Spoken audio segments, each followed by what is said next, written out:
तो साथियों सभी को नमस्कार। मैं प्रशिक्षु डिप्टी एसपी सुरेंद्र सिंह आज आपके बीच एक स्टैटिक जीके के अंतर्गत एक महत्वपूर्ण टॉपिक भारत के प्रमुख लोकगीत और लोक नाट्य पर चर्चा करेंगे। आइए स्टार्ट करते हैं आज की क्लास। तो पहले हम देखते हैं भारत के प्रमुख लोकगीत। इंपोर्टेंट टॉपिक है, यहाँ से परीक्षा में सवाल आते हैं, ध्यान देना। ये 3 टॉपिक है, 4 टॉपिक हैं जिनको हमको याद रखना होता है। एक इसमें आएगा भारत के शास्त्रीय नृत्य, ये याद करने होते हैं हमको। इसी के अंतर्गत हम पढ़ेंगे लोक नृत्य, लोकगीत, लोक नाट्य और एक टॉपिक पढ़ते हैं प्रमुख वाद्य यंत्र व संबंधित कलाकार। तो 5 इंपॉर्टेंट टॉपिक हैं परीक्षा की दृष्टि से जो काफी महत्वपूर्ण है। इनसे वो किसी भी तरह की परीक्षा हो, पुलिस की परीक्षा हो, एसएससी की परीक्षा हो या स्टेट पीसीएस की, यहाँ से सवाल आते हैं। ध्यान देना, बुकों में शास्त्रीय नृत्य तो अलग डिफाइन कर रखे हैं, बाकी लोक नृत्य, लोकगीत और लोकनाट्य सब एक में ही समाहित कर रखे हैं। तो हम यहाँ सबको स्पष्ट रूप से पढ़ेंगे। तो हमारा टॉपिक है भारत के प्रमुख लोकगीत। सबसे प्रमुख लोकगीत हम इसमें पढ़ेंगे पहला पंडवानी। इंपॉर्टेंट है, काफी बार परीक्षा में पूछा जाए पंडवानी लोकगीत का संबंध किससे है। तो ये छत्तीसगढ़ राज्य से संबंधित है। छत्तीसगढ़ राज्य से संबंधित है, पहला पॉइंट ये याद रखना। दूसरा पॉइंट हम इसमें याद रखेंगे इसकी विशेषता। ये लोक नृत्य आधारित लोकगीत है। लोक नृत्य आधारित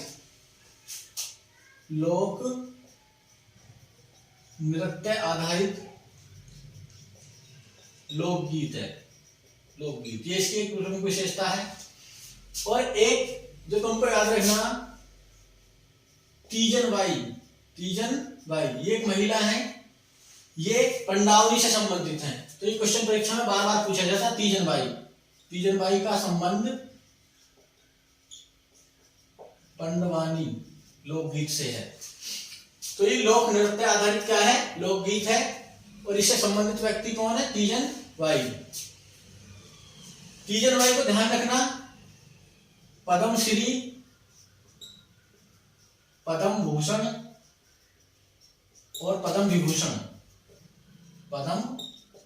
विभूषण यानी भारत के दूसरे, तीसरे, चौथे जो प्रतिष्ठित नागरिक पुरस्कार से सम्मानित किया जा चुका। तो याद रखना पंडावनी छत्तीसगढ़।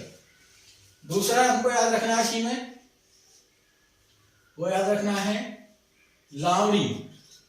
पूछा जाता लावणी लोकगीत का संबंध किससे है, महाराष्ट्र राज्य से, तो इसको भी याद करना। तीसरा हम इसमें देखेंगे कीर्तन और बाउल। ये 2 लोकगीत है, कीर्तन और बाउल। दोनों का संबंध किससे है, दोनों का संबंध है पश्चिम बंगाल राज्य से। किस राज्य से संबंधित है, पश्चिम बंगाल। तो इसको भी आप याद रख लेना। एक लोकगीत याद रखना आप, खोमजाम। ये इंपॉर्टेंट है, ये नॉर्थ ईस्ट साइड का है, इंपॉर्टेंट है।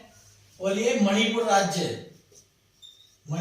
का लोकगीत है, खोमजाम।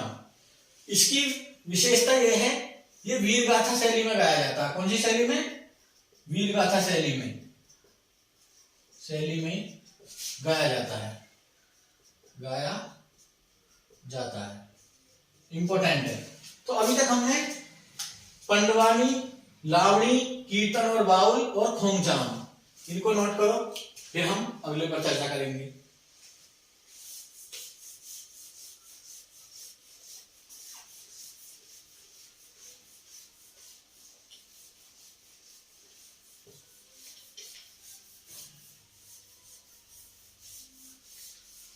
एक लोकगीत जो परीक्षा में आया हुआ है,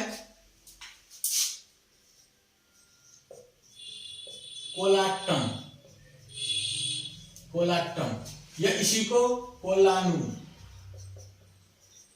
कोल्लानु के नाम से आया हुआ। ये 3 राज्यों में है। ये लोकगीत कहाँ प्रचलित है? आंध्र प्रदेश, कर्नाटक और तमिलनाडु। पूछा हुआ सवाल है परीक्षा में, तो एसएससी के में तमिलनाडु। तो ये था कोलाट्टम। अगला जो लोकगीत आपको याद रखना है, पणिहारी। पणिहारी, पणिहारी राजस्थान का प्रमुख लोकगीत है।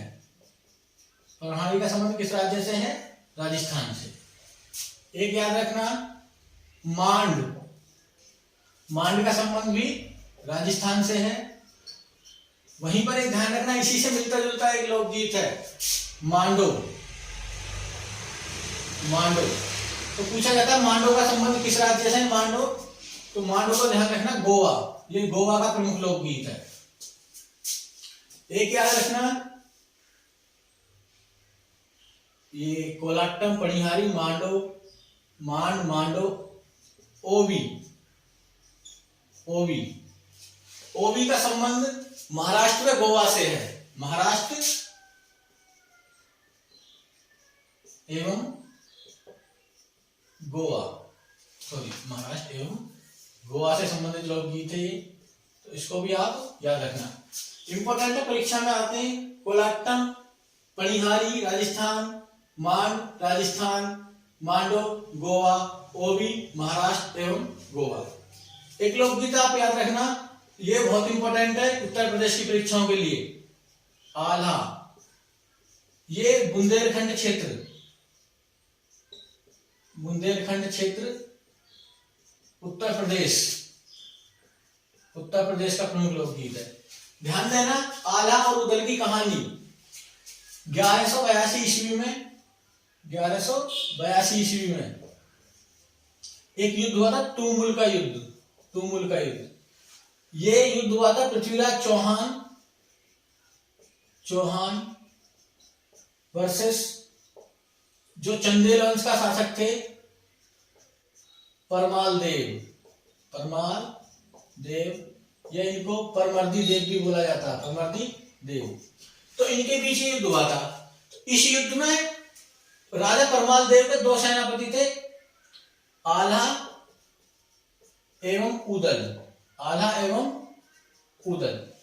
तो ध्यान देना, बताया जाता है कि इस युद्ध में दोनों सेनापति बहुत ही वीरता के साथ लड़े। हालांकि दोनों वीरगति को प्राप्त हो गए, परंतु इनकी वीरता से कौन? पृथ्वीराज चौहान, जिसने ये युद्ध को जीत लिया था, वो भी क्या हुआ? प्रभावित हुआ। तो उन्हीं के सम्मान में ये आल्हा गीत गाया जाता बुंदेलखंड क्षेत्र में, उत्तर प्रदेश में। बहुत इंपॉर्टेंट है, परीक्षा में बार बार पूछा जाता है आल्हा। एक लोकगीत याद रखना, कजरी। तो कजरी जो लोकगीत है, ये मिर्जापुर, उत्तर प्रदेश का एक जिला है मिर्जापुर, उत्तर प्रदेश।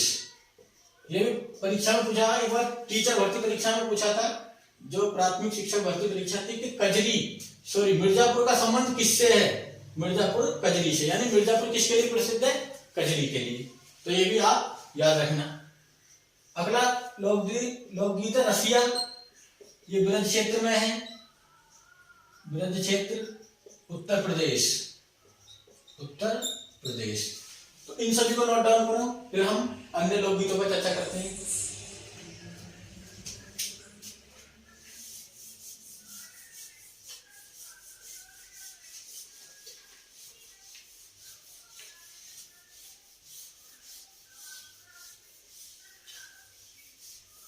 एक लोकगीत है रागनी एवं ढोला। रागनी एवं ढोला पूछा जाता है कहाँ का प्रसिद्ध, रागनी एवं ढोला।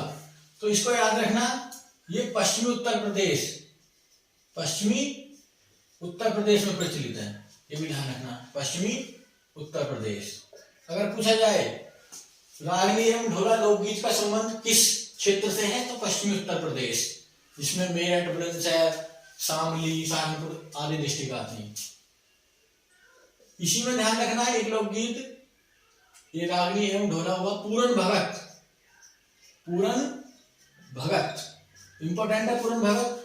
ये भी पश्चिमी यूपी से संबंधित है। पश्चिमी उत्तर प्रदेश से संबंधित है। और इसकी एक विशेषता है कि ये साधुओं द्वारा गाया जाता है, गाया जाने वाला सारा लोकगीत।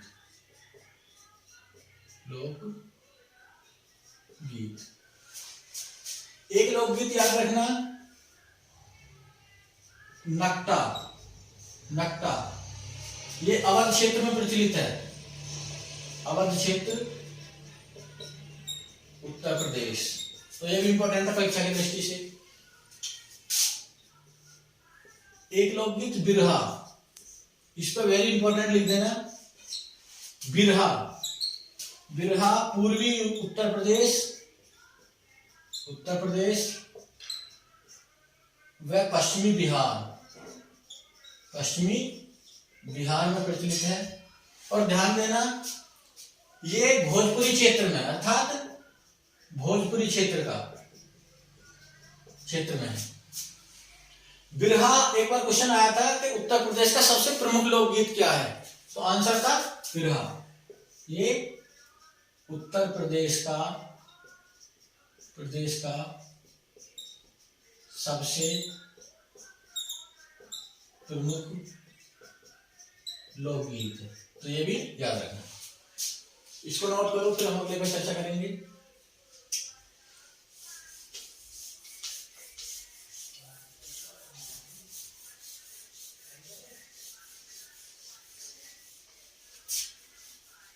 एक लोकगीत है सोहर, इंपोर्टेंट है। ये अवध क्षेत्र में, यानी लखनऊ वाला जो एरिया है, अवध क्षेत्र, इसमें बहराइच, बाराबंकी, ये जिले शामिल हैं, उत्तर प्रदेश। सोहर ये मांगलिक अवसरों पर बच्चों के जन्मोत्सव पर गाए जाने वाला लोकगीत है, यानी मांगलिक अवसरों पर। ऐसे भी पूछा जाता है शुभ अवसरों पर गाए जाने वाले लोकगीत। तो इसमें हमने देखे कि भारत और उत्तर प्रदेश के प्रमुख लोकगीत कौन कौन से थे, जो परीक्षा की दृष्टि से इंपॉर्टेंट थे। अब हम देखेंगे प्रमुख लोक नाट्य।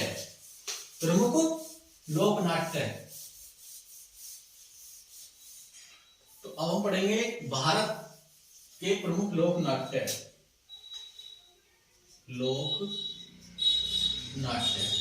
मतलब नाटक।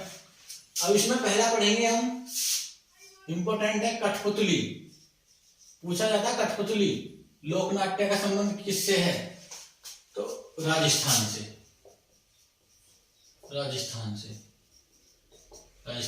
तो इसको भी ध्यान रखना। दूसरा हम इसमें पढ़ेंगे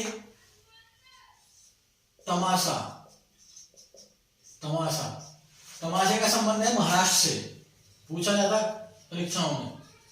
इसको तमाशा इसलिए बोलते हैं क्योंकि इसमें विभिन्न वाद्य यंत्रों का प्रयोग करा जाता, तो किसी भी वाद्य यंत्र की स्पष्ट ध्वनि सुनाई नहीं देती, तो इसलिए इसको क्या कहा जाता है, तमाशा।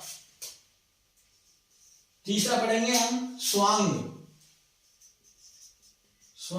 या इसी को सांग भी बोल देते हैं। और ये हरियाणा, ये कहां पर है, हरियाणा। इसमें हम अगला देखेंगे लोकनाट्य में रामलीला और रासलीला। इसका संबंध है उत्तर प्रदेश, तो ये भी याद रखना। अगला हम देखेंगे नौटंकी का संबंध है, वैसे तो उत्तर प्रदेश अगर स्टेट में पूछा जाएगा, और अगर पूछा जाए क्षेत्र, तो ये हाथरस और कानपुर,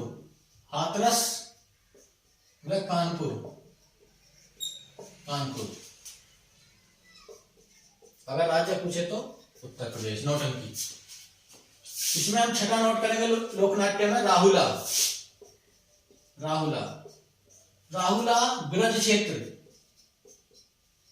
क्षेत्र उत्तर प्रदेश का प्रमुख लोकनाट्य है राहुला। तो हमने इसमें देखे लोकनाट्य में जो इम्पोर्टेंट है परीक्षा की दृष्टि से, कठपुतली राजस्थान से, तमाशा महाराष्ट्र से, स्वांग कहां से, हरियाणा से, रामलीला रासलीला उत्तर प्रदेश से, नौटंकी हाथरस व कानपुर से, राहुला ब्रज क्षेत्र से। तो इनको सबको नोट करना और ध्यान देना। एक लोकगीत टिप्पाणी, ये लोकगीत है, इसको लोकगीत में नोट कर लेना। लोकगीत टिप्पाणी पूछा जाए, टिप्पाणी ये कहां का है, गुजरात का, तो इसको भी नोट कर लेना। तो आज की क्लास में हमने चर्चा किस पर की, भारत के प्रमुख लोकगीत और लोक नाट्यों पर। तो आज के लिए इतना ही, सभी को धन्यवाद।